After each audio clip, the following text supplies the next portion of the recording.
Приветствую всех на канале Titangaming. Сегодня мы посмотрим топ-1 в последнем раунде стадии Лиги Pmpl Африки. И сегодня мы вам покажем все результаты, расскажем, какая система стадии Лиги, какая система финала, куда и какая команда может пройти. Полностью вся информация будет в нашем видеоролике. Поэтому прожимайте лайки, подписывайтесь на канал. Всем приятного просмотра. Ребята, всем привет! Новый сезон киберспорта в самом разгаре. Матчей просто уйма. И наши друзья из RYBA подготовили для вас подарки, для вас, наших болельщиков Titangaming. Все просто. Ищите акции в соответствующем разделе. Подарки от RYBA будут доступны в закрепленном комментарии. Всем удачи! Пятый игровой день, второй матч. Titangaming у нас на ротации ловит коллектив Teaq взрывает их транспорт. Далее Панчер еще фармит киллпоинты на игроках FOURTI Sports, которые пытаются нас проходить в зону. И Титаны. Затем начинает выпушивать коллектив Greedy for Kills.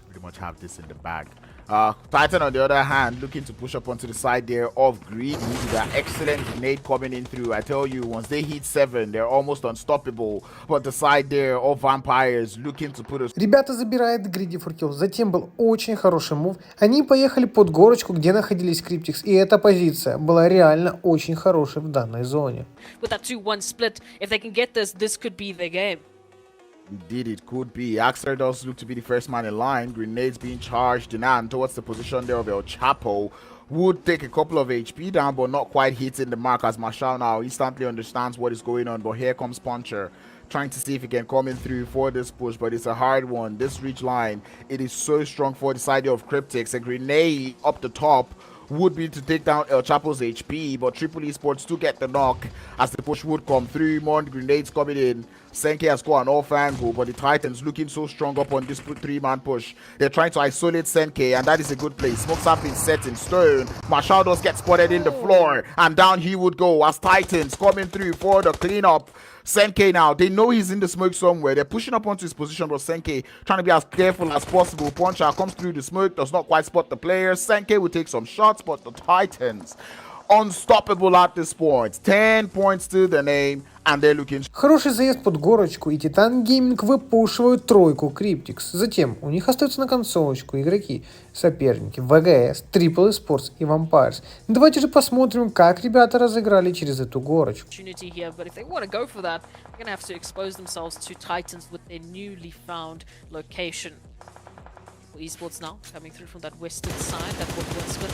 We really do, but Gaming still towards the south, and Vampires actually going for the care package, or we're just being a little bit wild here.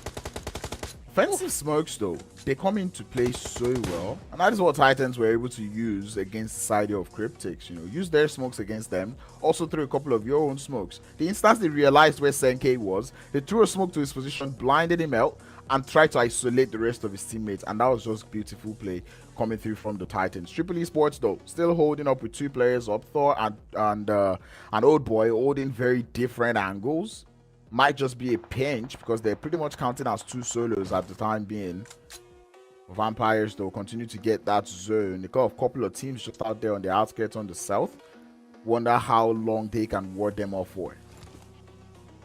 Be an interesting set of occurrences that are going to happen here because of the rotations. You've got Vampires now slowly but surely being encircled here with all of the surrounding teams. Virtual Gaming behind them, got Triple just towards the northwestern side, and then of course Titans just on the opposite end holding strong. So Vampires for the time being, they are keeping it quiet, hunkering down in the bunkers and looking for those opportunities to potentially get an isolation, get an individual out, and find an opportunity into the zone. Psix still sticking up here. I would say Triple Esports. Virtual Gaming, I'm not yet convinced that they'll be able to survive this onslaught. As we can see, smoke's already being popped because they can't just keep snaking in the grasses. They're going to be isolating themselves. They're going to be exposing themselves to the likes of Vampires. So now all of their best battles and all of their best... It's going to be a very interesting one. We know Vampires, they've been trying to stay quiet, but now... with Psix here, this opportunity that they have been picking up, getting so much information, position is locked down. In the meanwhile, Triple Esports, they've been keeping quiet. If they can just wait for Titans and Vampires to start kicking up some dust, to start really running with this engagement, then there's an opportunity for them to run in with the third party.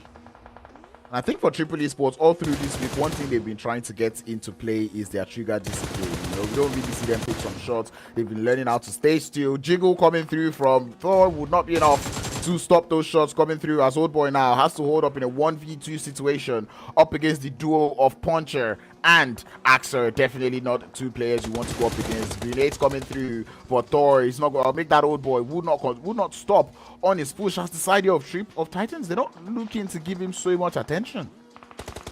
Not looking to, but of course Titans, they know that there's an opportunity. Old Boy out in the open, that one nade is going to be sealing it. Now here it is the opportunity for Vampires and Titans, but of course Vampires out in the open. Titans have been holding so strong in this position. Savage now just nearly getting confirmed on out, as the rest of Vampires need to make a play.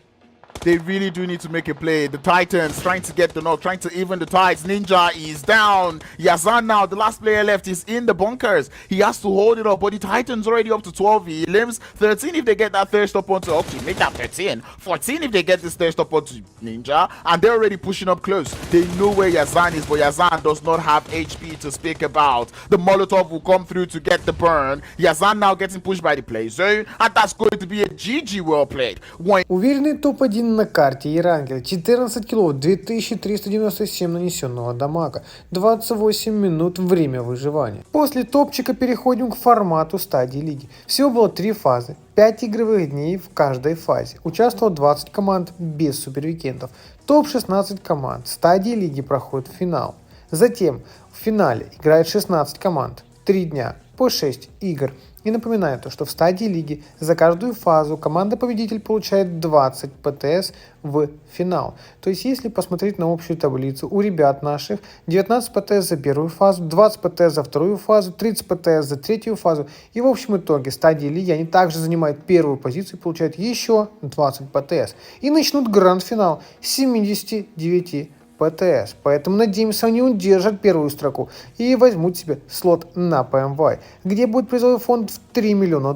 Турнир пройдет в Рияде с призовым фондом в $3 миллиона.